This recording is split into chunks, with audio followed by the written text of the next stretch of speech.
Good morning everyone, welcome to civil services study. ये practice set series UPPSC RO ARO के लिए चल रही है और यह है प्रैक्टिस सेट नंबर 137। इस टेस्ट सीरीज की प्लेलिस्ट बना रखी है, वहाँ पर आप टेस्ट नंबर 1 से लेकर 137 तक पहुँच सकते हैं।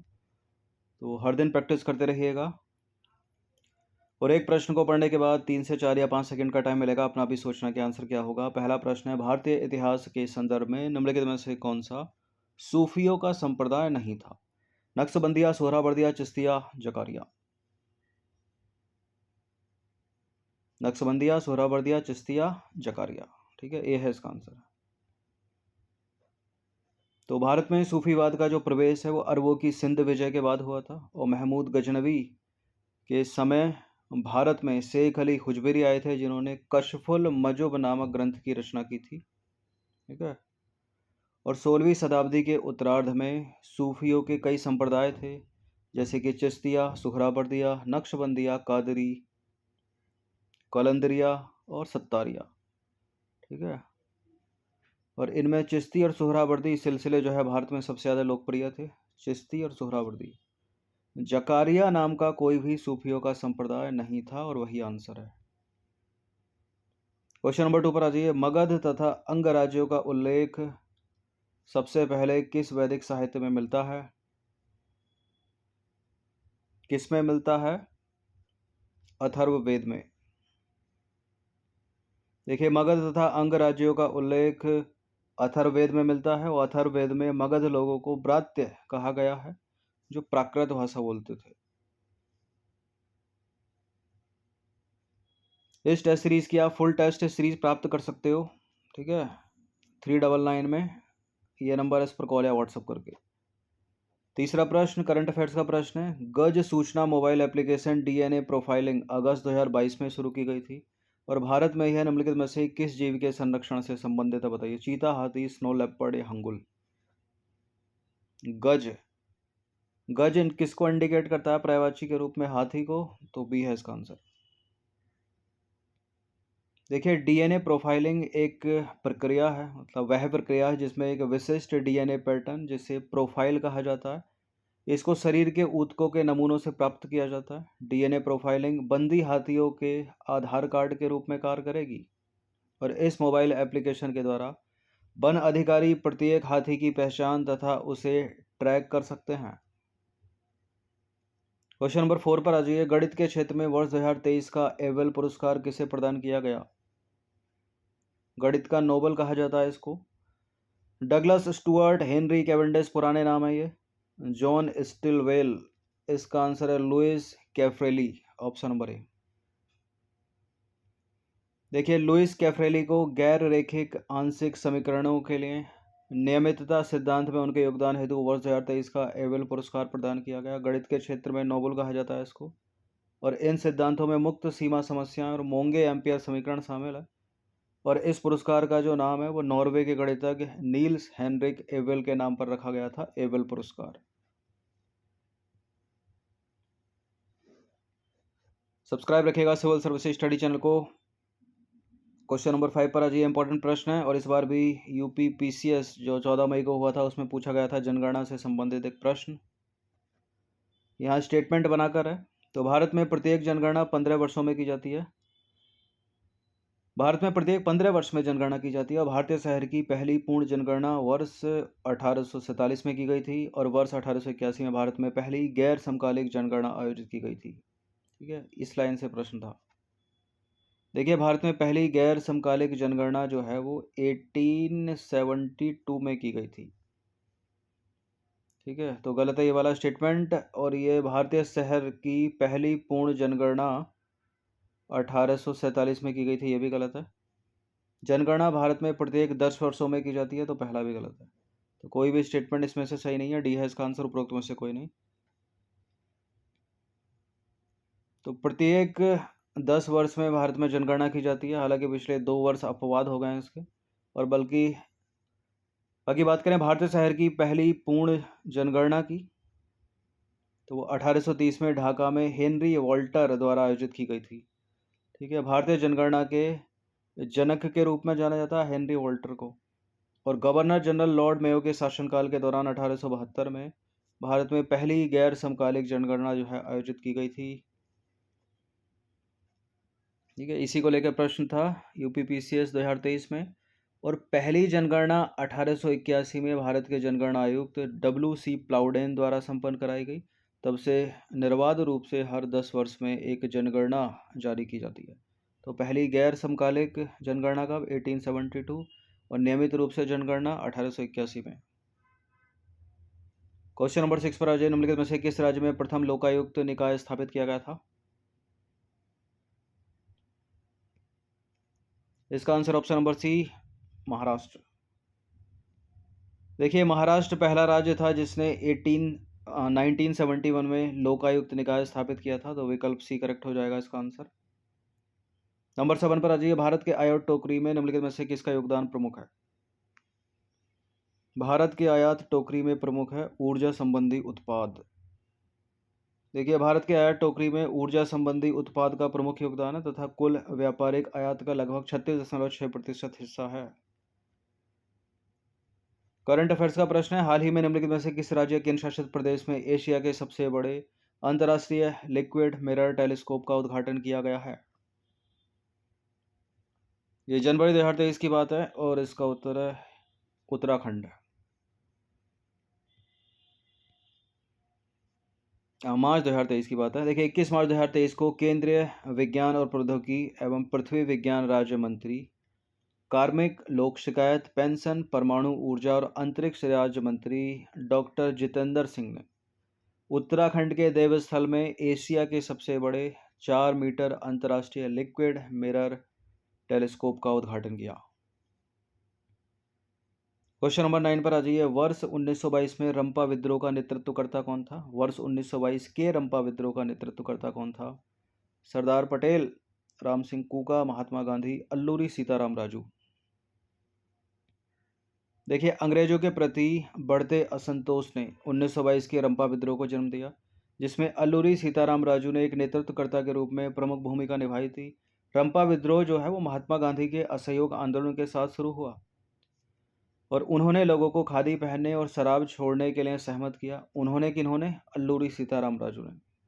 लेकिन साथ ही अल्लूरी सीताराम राजू ने जोर देकर कहा कि भारत केवल बल के प्रयोग से ही आज़ाद हो सकता है, लेकिन आज़ाद हो सकता है अहिंसा से नहीं। ठीक है, स्थानीय ग्रामीणों द्वारा उनके वीरतापूर्ण कारनामों के लिए उन्हें मन्यम बिरुडी यानी जंगल का नायक उपनाम दिया गया था। किसके लिए? अल्लूरी सीताराम राजू के लिए।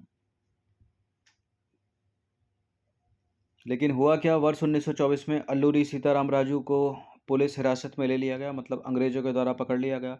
एक पेड़ से बांधकर सार्वजनिक रूप से उनको गोली मार दी गई तथा सशस्त्र विद्रोह को प्रभावी ढंग से समाप्त कर दिया गया।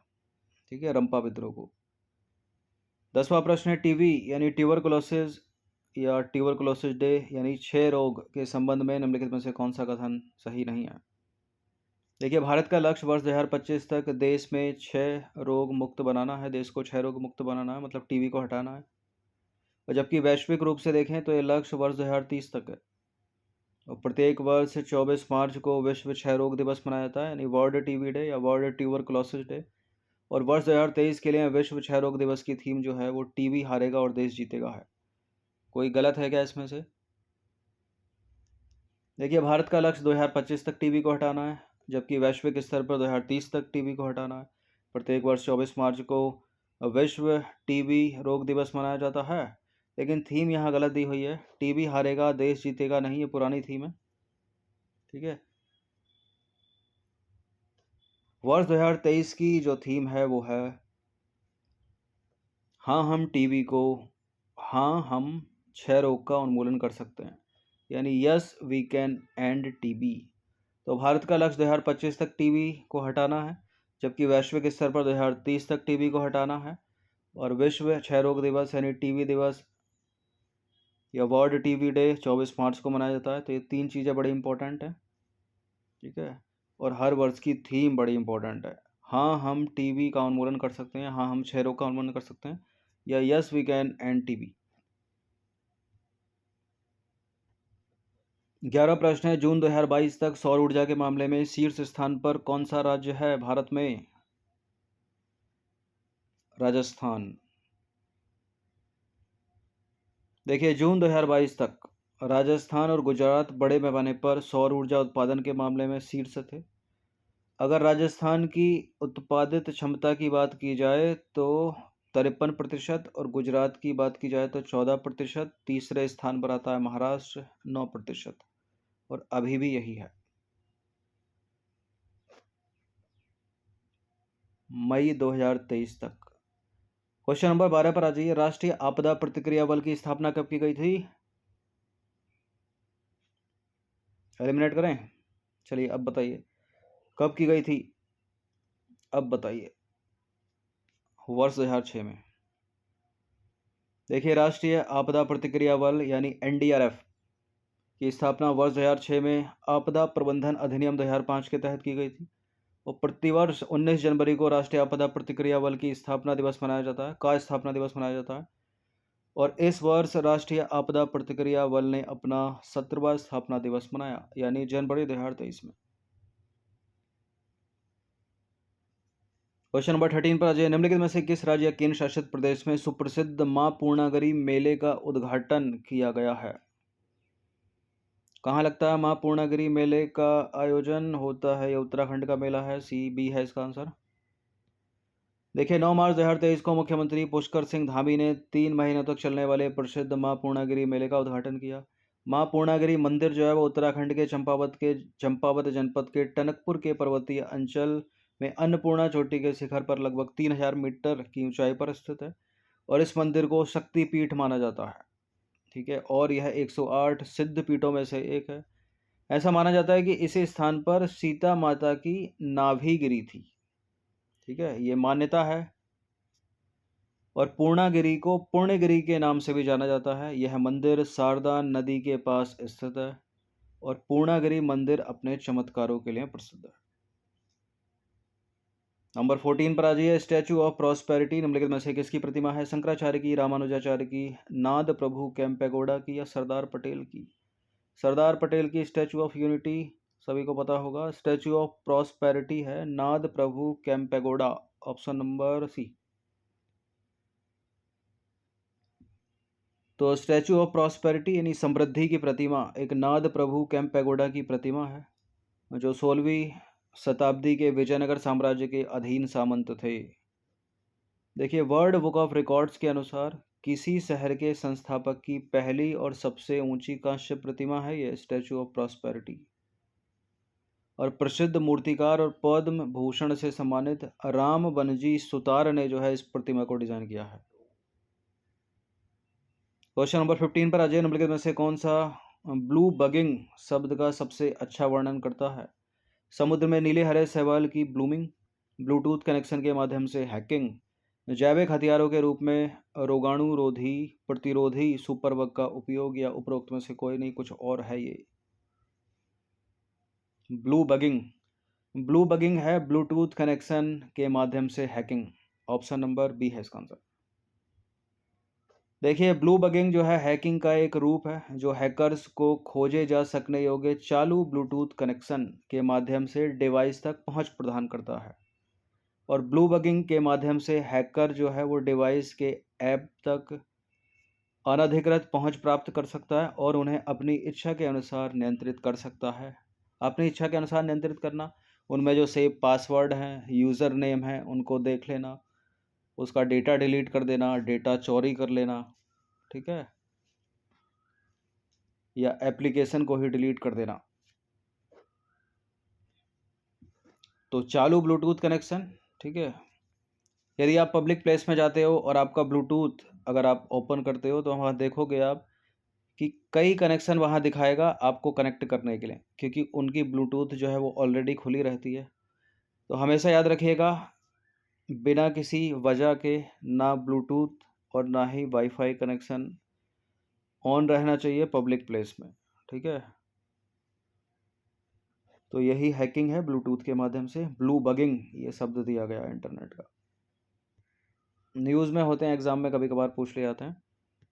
तो 15 प्रश्न थे ये, इनकी प्रैक्टिस आप 1 से 2 बार कर सकते हो। इस टेस्ट सीरीज़ की फुल टेस्ट सीरीज़ प्राप्त कर सकते हैं आप, ये नंबर इस पर कॉल या व्हाट्सअप करके, यानी पेड टेलीग्राम ग्रुप से जुड़ सकते हो। प्रैक्टिस करते रहिएगा हर दिन, यूपी पीसीएस की टेस्ट सीरीज़ स्टार्ट हो गई है, प्रैक्टिस करते रहिए उससे भी।